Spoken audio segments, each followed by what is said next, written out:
I think it's time. Hi, good afternoon. And I am Yunbo Shi. I'm the Managing Director of Chemical Inspection and Regulation Service, CIRS. I'm happy to present our latest topic on the latest regulations on the safe management of hazardous chemicals in China and the China GHS. Today we have a large number of attendees, which is close to 200, which has exceeded our maximum permit, 100 people. So if your colleagues cannot make to participate in this webinar, you can tell them, pass a message that we will record this webinar and we will provide a recorded version to them.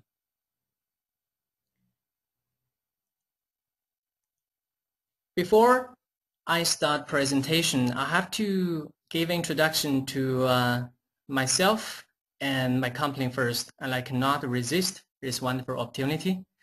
And I'm currently the Managing Director of CIRS, and CIRS is a leading consulting company providing one-stop health, safety, environmental, and regulatory compliance solutions for chemical companies doing businesses in, with China, and EU.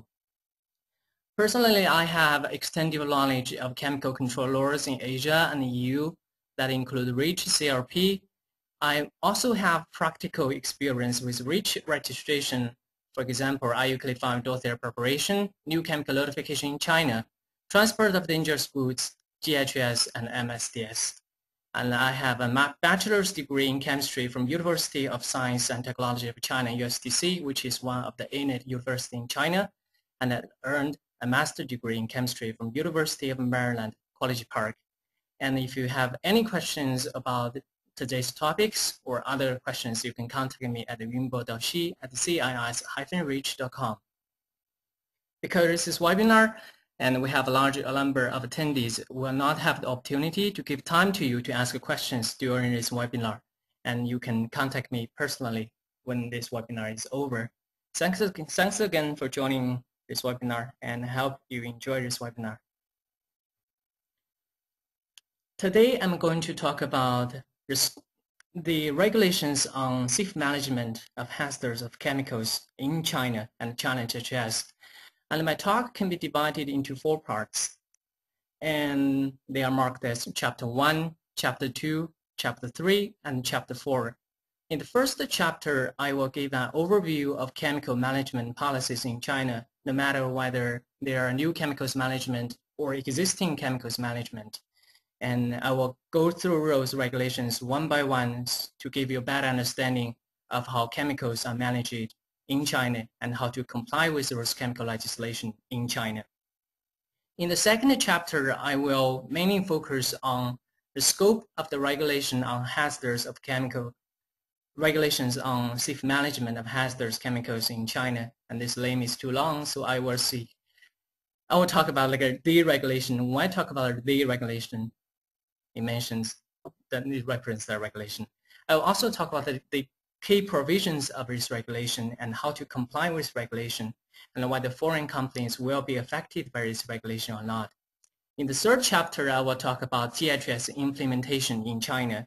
The current situation with GHS implementation, for example, its deadline, its difference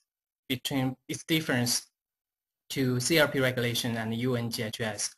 The last chapter will provide or offers a few references and readings that might help you to better understand my topic today. And that's it. Chapter 1, Overview of Chemical Management Policies in China. The following table shows the current chemical regulations that are implemented in China, and they can be divided into 6 categories.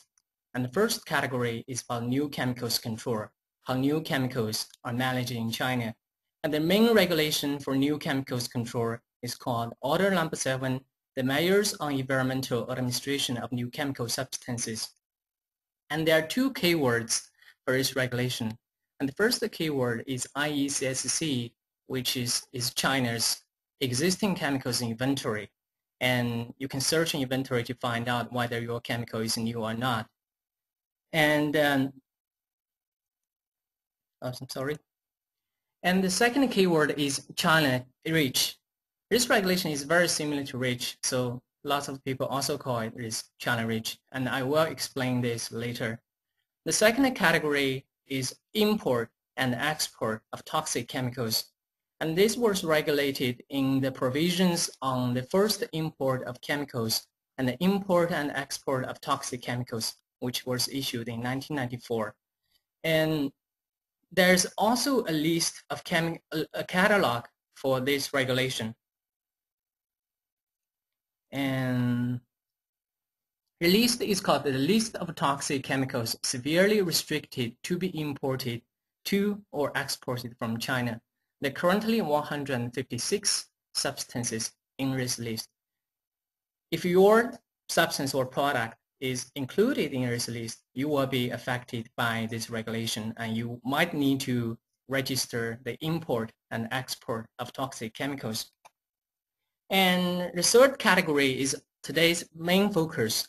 It's about how existing chemicals are managed. And the main regulation is Decree 591, the regulations on safe management of hazardous chemicals in China. And there are two sub-regulations. One is called Measures for the Administration of Registration of Hazardous Chemicals. The other one is called Measures for the Administration of Operating Licenses for Hazardous Chemicals. So both these sub-regulations are just one part of the whole regulation. That's why this is not called the Regulation on Safe Management of Hazardous Chemicals in China. It's called the Regulations on Safe Management of Hazardous Chemicals in China. And there are also two catalogs of chemicals. One catalog is called the Catalog of Hazardous Chemicals. This defines the scope of a regulation. If your chemical is hazardous chemical, you will be affected by this regulation. And there's another catalog called Catalog of Highly Toxic Chemicals, and I will explain that in detail later. The fourth category is classification, labeling, and SDS. People mainly talk about it like China GHS.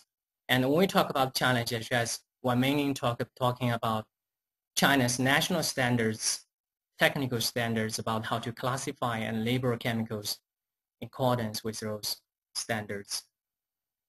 And the last two categories include occupational exposure limits and protection, chemical restrictions in products, and I will not cover those two parts in this presentation because they are less related. Even though our focus is the regulations on safe management of hazardous chemicals in China and China GHS, and I think it will be helpful if we start with the previous two regulations first, the first two categories. And the first category is the measures on environmental administration of new chemical substances. And this regulation was published in 2009 and entered into force in January 2010. And there's chemical inventory called Inventory of Existing Chemical Substance in China 2010. And if your substance is not included in this chemical inventory, it means your substance is new and you have to submit new chemical notification to the Chemical Registration Center of the Ministry of Environmental Protection Agency. And in the left corner of this PowerPoint, you can see the link that enables you to search this chemical inventory. You can either search the inventory by CS number or English name. However, I have to point out that over 3,000 substances are marked as confidential, and you cannot search those substances in this online inventory. If your substance is not included in the online inventory, that does not mean your substance is new. You have to submit inquiry to CRC to get further confirmation. We have another presentation about China REACH 2 months ago. If anyone would like to have a copy of this presentation, you can send an email to me. The second category is called the provisions on the first import of chemicals and the import and export of toxic chemicals.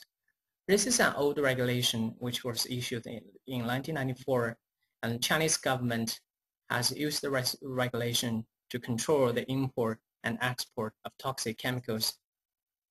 The following table below lists several chemicals that are restricted by Chinese government.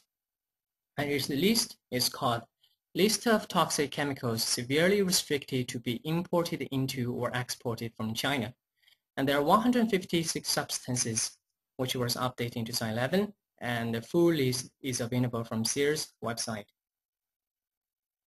If your substance is included in the list, firstly, you need to register the import and export with the Chemical Registration Center of Ministry of Environmental Protection Agency, and you also need to obtain import-export clearing notification to customers.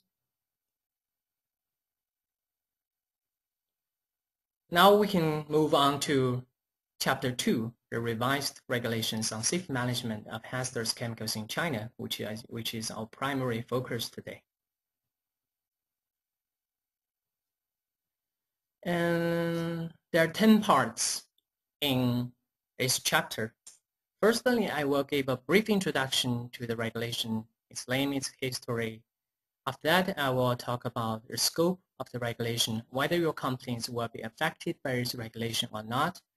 And then I will talk about the measures you should take to comply with regulation. And there's 4 sub-chapters, and they are provisions for production and storage of hazardous chemicals, provisions for use of hazardous chemicals, provisions for sales and marketing of hazardous chemicals, provisions for transportation of hazardous chemicals. After that, I will focus on operating license and the registration of hazardous chemicals, how to obtain operating license, and how to register hazardous chemicals. I will also talk about responsibilities of authorities, the regulation and China GHS, and offenses and penalties, and what is new compared to 2002 version. In the last part, I will talk about how foreign companies can comply with chemical legislation in China. The regulation is also called Decree 591. It was issued on 2nd March 2011 and will come into force on 1st December 2011. I replaced this 2002 version, so this wasn't a new regulation. And registration of hazardous chemicals in China isn't something new either. But it is a main legislation regulating existing chemicals. It gives legal force to GHS national standards for the first time, and I will explain this point later.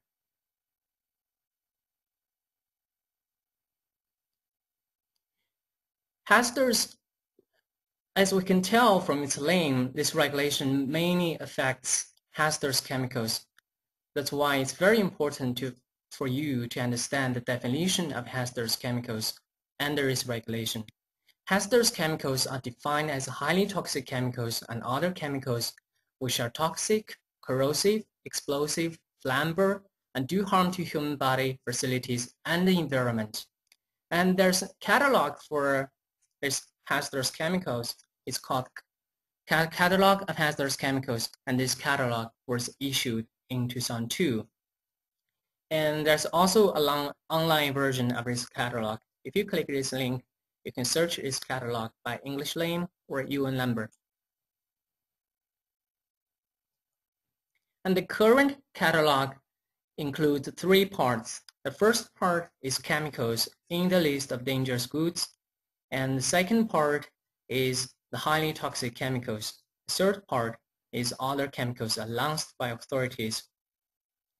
So this catalog has 3 parts, and there are more than 3,700 chemicals in the current catalog.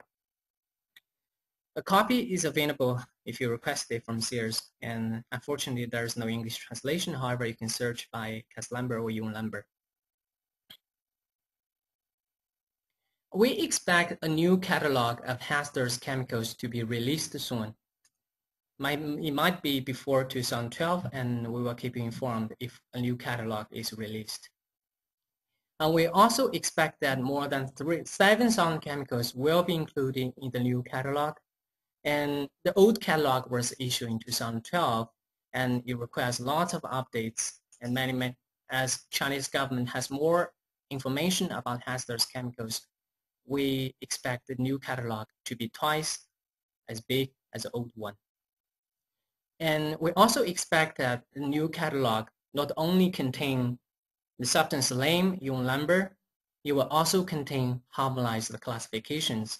It's quite similar to Annex 7 of CRP regulation, which was transferred from DSD.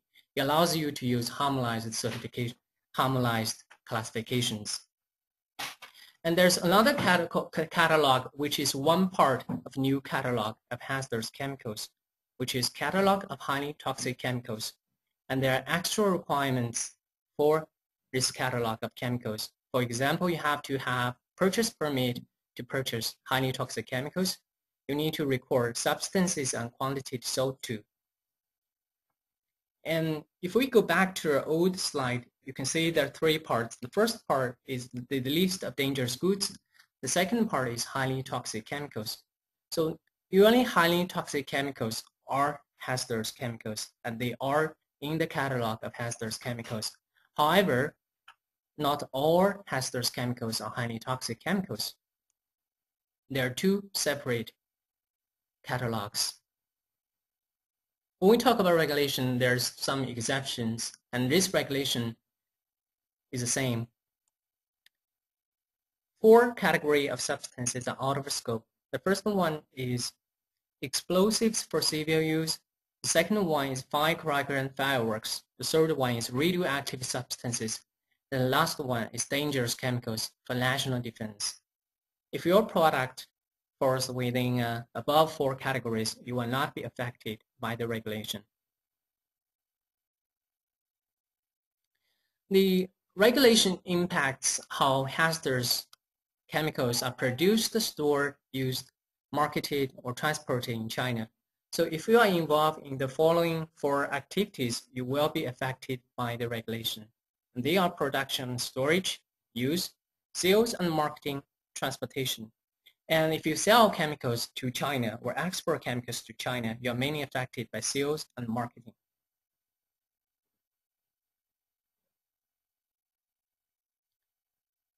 Let's take a look at firstly at how chemical producers can comply with this regulation. There are some general requirements for companies who produce and store hazardous chemicals in China, and they are responsible person and qualified professionals. Those companies need to have responsible person and qualified professionals dealing with how hazardous chemicals are produced and stored. They also need to carry out the regular inspection and maintenance to facilities to ensure the facilities are safe for employees and for the environment. They also need to carry out safety evaluation. They also need to prepare safety evaluation report every 3 years and submit this report to regulatory authorities. If your chemical is classified as is within the catalog of highly toxic chemicals, you need to record substance flow, which means you have to record who you are selling to and the quantities you have sold. This is what I just talked about, the actual requirements for highly toxic chemicals. Suppliers of chemical packages or containers should possess National Industrial Products Manufacturer Certificate. And there are extra requirements for producers. For example, they need to register hazardous chemicals with NICC. They need to obtain operating license for production from authorities. They need to prepare SDS and chemical labels according to national standards. They also need to apply for National Industrial Products Manufacturer Certificate if the chemical is within Industrial Products Catalog. They also need to report environmental release information to MEP if the chemical is classified as priority hazardous substance.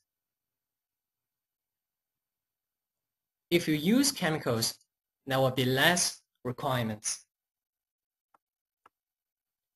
However, you still need to have responsible person and qualified professionals. You need to have a sound chemical management system to ensure safe use. You also need to record substance flow for highly toxic chemicals and obtain operating license from an NICC. You also need to report environmental release information to MEP if the chemical is classified as priority hazardous substance. If you sell chemicals in China or market hazardous chemicals in China, you need to do the following things. 1, you need to have a designated responsible person and qualified professionals. You need to record substance flow. You need to obtain operating license, and you cannot sell chemicals without right SDS and labels. For foreign companies who are exporting chemicals to China, they do not need to have a responsible person in China. They do not need to record substance flow, as the obligations lie on Chinese companies. And they cannot apply for operating license either. However, they should prepare right SDS and the labels. This is how the regulation is affecting foreign companies who are exporting chemicals to China. The last part, transportation. If you're in a logistic company transporting hazardous chemicals, you have to make sure your employees pass qualification tests. You also need to obtain a road transport permit and make sure the packages are labeled correctly. And there are also extra requirements for transport of hazardous chemicals using inner waterways. Operating license. As I mentioned in the beginning, if you are involved in the production and storage, use, sales, and marketing of hazardous chemicals, you all need to apply for an operating license. However, if you are involved in the transportation of hazardous chemicals, there is no need to apply for operating license. However, you need to apply for road transport permit, and they are different. Different authorities are in charge. Operating license. Any legal entities operating and marketing hazardous chemicals in China shall obtain operating license from the State Administration of Work Safety. And there are three things you should know. Firstly, only domestic entities can apply. So there's no need for foreign companies to apply for such an operating license. And there are two types of licenses. And type A of license allows you to operate and market all hazardous chemicals. And type B license only allows you to operate and market hazardous chemicals other than those highly toxic chemicals. Besides operating license, a registration certificate from Industry and Commerce Bureau is also required. Detailed measures about how to apply for an operating license is defined in the measures for the administration of operating licenses for hazardous chemicals, which was issued in 2012. If you request a copy, you can also contact us. Registration of hazardous chemicals. This is definitely something very important to Chinese manufacturers and importers, as only domestic manufacturers and importers of hazardous chemicals in China shall register hazardous chemicals with the National Registration Center for Chemicals and LCC. It means if you are downstream users of hazardous chemicals in China, there is no need to register. Only domestic manufacturers and importers will be affected by this provision, and foreign companies do not need to register either. And the left corner picture, National Registration Center for Chemicals, and here is a link to their website. If you go to their website, there's an English version, and you can look for more information about how chemicals, hazardous chemicals, should be registered. And the right picture is a building of NYCC, which is in Qingdao, Shandong Province, and it's not in Beijing. Let's take a look at the statistics for 2010. In 2010, NICC has issued over 25,980 certificates, and over 22,270 enterprises have registered up to 2010. So lots of companies have already registered hazardous chemicals with NICC and have registered their own facilities with NICC. This regulation is definitely not something new. Unlike China, which foreign companies need to appoint local agent to register, that's something new.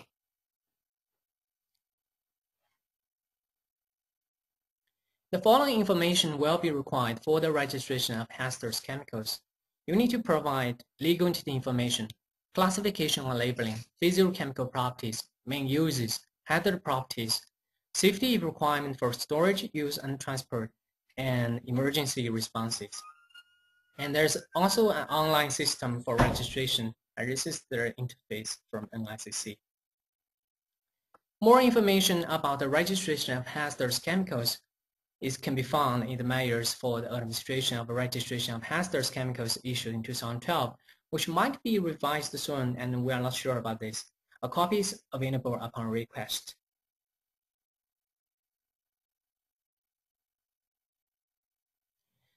Now, I have to mention the responsibilities of authorities. China is a big nation, it's a big country, and its regulation is very complicated as lots of authorities are involved in the enforcement of this regulation. Unlike in Europe, we are only dealing with rich CRP icon, and that's it. But in China, it's totally different. If you are a chemical company in China, you will be required to deal with the following government bodies. And the first one will be State Administration of Work Safety. It's called SOS, and they are the main enforcement body of the regulation. They carry out safety inspections, quite like the inspectors in Europe. And before a project is started, you have to get a project approval from source, and they are their main body issuing operating license, and they are also responsible for maintaining the catalog of hazardous chemicals and the catalog of highly toxic chemicals. They also facilitate of GHS implementation in China. However, the source does not need the GHS implementation in China. It's Ministry of Information and Technology who does this. The National Registration Center for Chemicals, NICC, they are in charge of registration and administration of hazardous chemicals. They are responsible for chemical accident, emergency responses, and investigation. And they are also responsible for the identification and classification of chemical hazards. And third one is also very important. It's Ministry of Environmental Protection and the Chemical Registration Center of MEP. They are in charge of the administration of the disposal of hazardous chemicals. Chemical environmental hazard identification and risk assessment, registration of new chemical substance, and the registration of the import, export of toxic chemicals. So anything related to environment will be managed by this department. AQSAQ is in charge of issuing National Industrial Product Manufacturer Certificate. They are also in charge of quality inspections to import, export of chemicals. And Public Security Bureau is like police department. They are in charge of issuing of purchase license for highly toxic chemicals. They also issue road pass for transport of highly toxic chemicals. Department of Transportation is also involved too. They're in charge of the administration of transport of hazardous chemicals, transportation permit, and other authorities are also involved. But the main thing I need to point out is the registration. There are two chemical registration centers in China. Now, one chemical registration center is called National Registration Center for Chemicals, NICC, which is in charge of the registration of hazardous chemicals. And the other registration center is called the Chemical Registration Center, CRC, of MEP. They are in charge of the registration of new chemical substance. And it's very complicated to talk to so many government bodies. As I said in the beginning, the regulation gives legal force to GHS national standards for the first time, and here is why. In Chapter 2, Article 15 of this regulation, there's one sentence saying that producers of hazardous chemicals should provide SDS and fixed chemical safety labels on packages. The SDS and labels should be prepared in accordance with national standards. This is absolutely new. Before that, there are only national standards which show you how to classify, label chemicals. But no regulation says what kind of chemicals will be affected and whether you're sure to do so or not. And there's no legal penalty either. Now things have changed. And in Chapter 4, Article 37, this is not something new. Companies cannot sell hazardous chemicals that do not have SDS and a chemical safety label.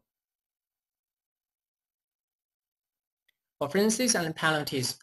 And this table shows you the typical offenses and penalties.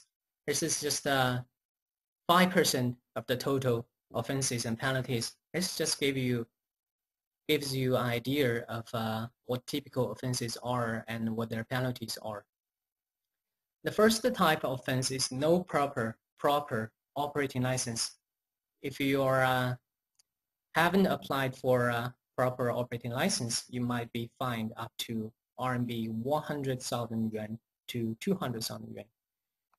If you do not supply SDS or label, or if SDS labels do not comply with national standards, you might be fined with RMB up to 50,000 yuan, and repeated infringement will cost you up to RMB 100,000 yuan. And if you fail to register hazardous chemicals, you will be fined up to 50,000 yuan, and repeated infringement costs up to 100,000 yuan. What's new compared to 2002 version? This regulation is not new. It's a revised version. However, some things have changed. First of all, the definition of the catalog of hazardous chemicals changed. And the current catalog consists of 3 parts. But in the new regulation didn't say that, okay, the new catalog will be divided into 3 parts. However, this new catalog will be maintained and published by source. SDS and labels need to be prepared in accordance with China GHS. This is definitely something new. And the new regulation also strengthened management of highly toxic chemicals and hazardous chemicals that can be easily used to make explosives. Safety evaluation period increased from every 2 years to 3 years, and types of penalties and fines have increased too. Here is our advice for foreign companies. If you are a foreign company exporting chemicals to China or buying chemicals from China, you first need to check is your chemical listed in IECC or not. If not, it means your chemical might be new chemical, and you can appoint a local agent to submit new chemical notification to CRC. If yes, you can check if your chemical is listed in the list of toxic chemicals severely restricted to be exported from China or not. If yes, you might need to register the import and export of toxic chemicals with CRC. If not, you can continue to check is your chemical listed in the catalog of hazardous chemicals or not. Yes, make sure you prepare SDS and label in accordance with those national standards. Once again, I have to mention that foreign companies do not need to obtain operating license or register hazardous chemicals with an ICC. So that's a great relief for foreign companies, but that's also a great burden to domestic chemical companies. Now let's move to Chapter 3, GHS implementation in China. GHS stands for Globally Harmonized System for classification and labeling of chemicals. And I will not talk too many things about UN GHS, but I do need to mention that first version of UN GHS published in 2003, a third revised version was published in 2009, and GHS is long legal binding in member countries. That's why Europe has its own GHS, which is CRP regulation, and China has its own GHS, which are those national standards. And if you would like to know more information of UN GHS, you can go to its website. And this table shows you how China is making progress in the implementation of GHS. Firstly, in 2006, they published 26 compulsory national standards which are prefixed with GB. They are called Safety Rules for Classification and Precautionary Labeling and Precautionary Statements of Chemicals. In 2008, they published two recommended standards is one GBT 16483-2008, which is related to SDS, and the other one is based from GBT 22234-2008. In 2009, they published three compulsory standards. They are related to packaging, classification, hazard communication, and precautionary labeling. All three national standards implement GHS.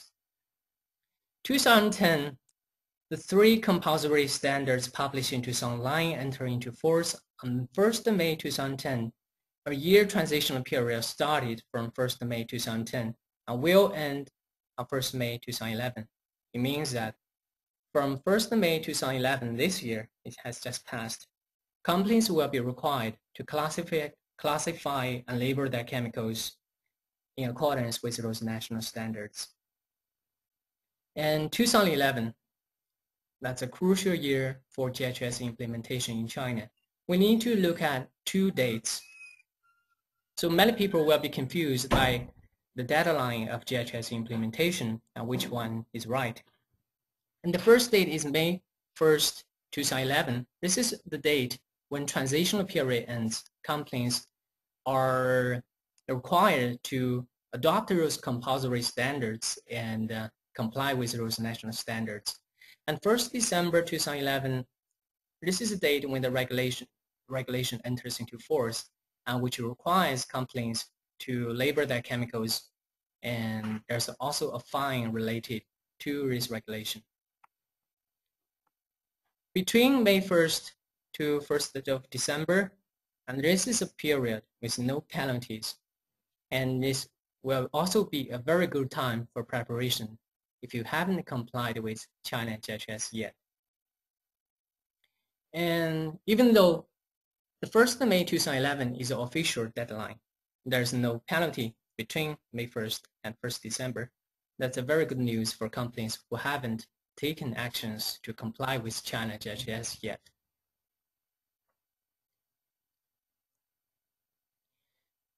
Now I will go through those national standards one by one. Only by going through those national standards, you will notice the difference between China GHS between China GHS and CRP regulation and UN GHS.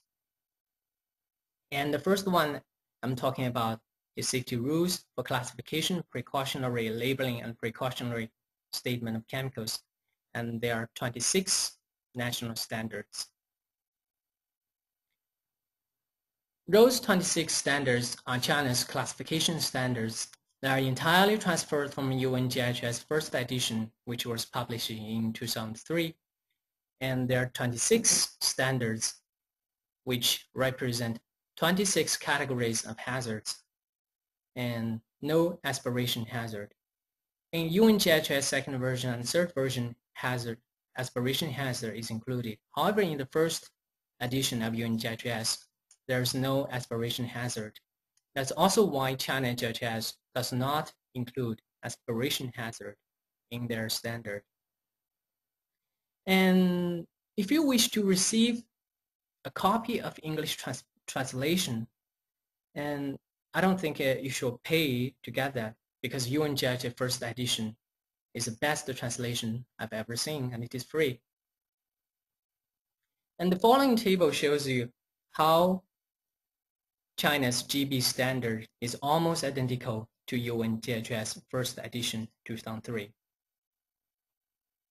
And this above picture, there are two pictures in this slide. The above picture is from GB 20577 2006. It's the safety rules for classification, precautionary labeling, and precautionary statements of chemicals for flammable gases. And the picture below is from UN GHS first edition 2003, page 256. As you can tell from this picture, they are identical. So if you would like to receive an English copy, just go to UN GHS first edition. You will know what those Chinese means. The second standard I'm talking about is GB 13690 2009, and the second means the date when the standard was published, and it's about classification and hazard communication of chemicals. This standard is based on UN GHS revised version, second version. However, they are not identical. And this standard refers to 26 classification standards and also aspiration hazard. It has set the basic requirements of a chemical label, but more detailed requirements are written in GB 15258 2009. It has also basic requirement of SDS and refers to GPT 16483 2008. I will talk to those standards later. This is a typical label from a standard, a sample label from GB 13690 2009. And there's nothing different here between this label and CRP label, except that the label is prepared in Chinese. GB 15258 2009, it's China's national standard for precautionary labeling. This standard has its more detailed requirements of a chemical safety label. And there are 5 differences I have to point out between this regulation, between this standard and CRP regulation. Firstly, black frame is acceptable for pictogram. In EU CRP and UN GHS, the frame of a pictogram has to be red, but in China GHS it's different. And there's no requirement on the minimum size of a pictogram. This is different from CRP. And simplified label for volume less than 0.1 liter is available. This is also different from CRP. And there are no 6 P statements rule unlike CRP, so you can put as many P statements in this label or SDS as possible. An emergency number on the label should be domestic and available for 24 hours. And if you export chemicals to China, you might supply the emergency contact number of your partner in China. That should be fine. The following table is from CRP regulation. As you can tell, CRP regulation has set the minimum dimension of each pictogram, but China GHS does not. They do not set the minimum dimension of each pictogram. However, they do have limits on the dimensions of the label. GPT 16483 2008 is the content order and sections of SDS. This is a recommended standard and not mandatory. However, you are recommended to refer to a standard and prepare your SDS, and it's much easier. It also contains 16 headings, and the order and content is almost the same as REACH. Translation of REACH SDS into Chinese works. We prepared this Chinese JET SDS based on our format for REACH, and we couldn't tell any difference. The only difference is that when the classification changes, the SDS changes. However, the format and content, I think they are pretty much the same. So if you have prepared SDS for REACH, you can all you need to do is to translate them into standard Chinese phrases, and that should be fine. GB 192 online, it's a packaging for dangerous goods. I adopted 15th revised edition transport of dangerous goods, and it sets packaging and labeling requirements for dangerous goods. However, you need to find out if my goods is dangerous or not to understand whether you will be affected by this standard or not. There are 2 national standards that will help you understand if your goods is dangerous or not. And the first standard is classification and code of dangerous goods. And the second standard is list of dangerous goods. And all those national standards are available from our website. And if your goods is dangerous, we need to compare a label for it. This is a typical label for gasoline. All national standards are available from CER's website for free downloads. And I've provided a link to those national standards in our last chapter. Now we'll talk about the main difference between China GHS, EU CLP regulation, UN GHS third revised version. China GHS is based on UN GHS 2003, EU CLP regulation is based on UN GHS 2009, EU GHS third revised version is also based on UN GHS 2009. EU CLP regulation has just been amended recently to align its regulation with UN GHS third revised version. So at the moment, EU CLP regulation is pretty much identical to UN GHS third revised version. However, they are not entirely the same. And the first difference is category of hazards. There are only 26 categories of hazards in China GHS, no aspiration hazard. In CLP regulation, there are 28 categories, which include aspiration hazard, harm to ozone layer. And UN GHS only has 27 categories. It has aspiration hazard, but it does not have the harm to ozone layer. Acute toxicity for gases category 4 is also different, and this difference, LC50 is different in China. It's above 2,500 ppm, less than 5,000 ppm. In CLP and UN GHS, the minimum one is 2,500 and the maximum one is 20,000 ppm. So if your product has been classified in this hazard or hazard category, you might need to adjust your STS and label. Otherwise, you will be fine. Simple translation might work. Picogram. In China, both white and black frames are acceptable. In CLP and GHS, those frames have to be red, and there's no minimum size requirement, and there's no simplified label in CLP regulation and UN GHS either. And P statements, China GHS does not have this requirement. And EU CLP regulation carries the old tradition of DSD to make such limits, saying you cannot put more than 6 P statements in your label.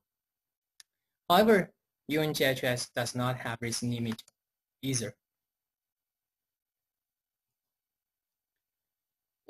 Chinese companies are facing lots of challenges, and the following 4 challenges are the most obvious ones.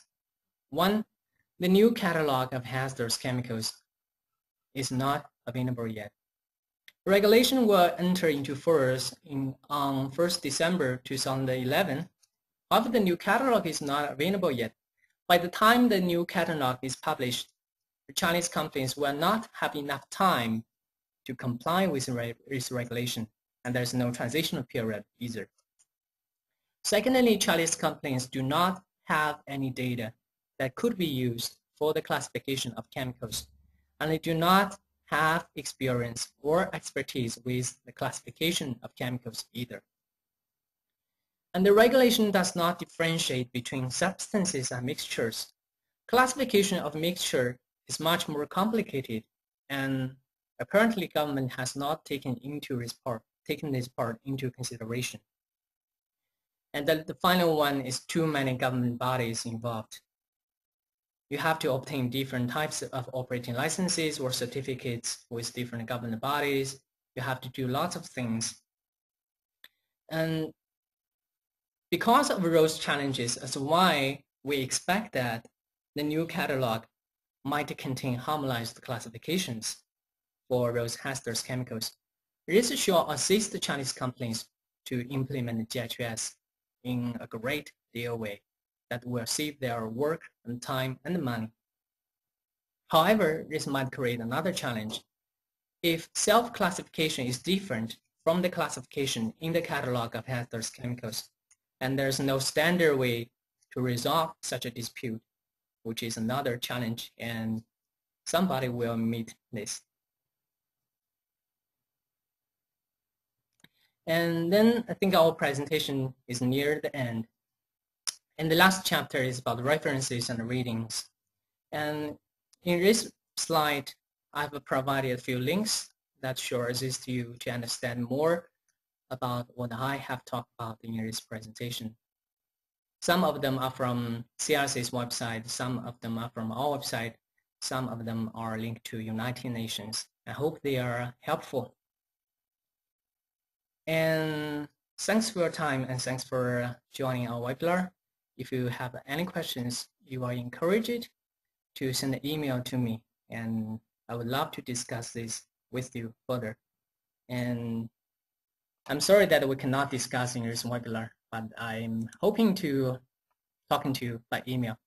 And thanks again for joining this webinar, and have a good day. Bye-bye.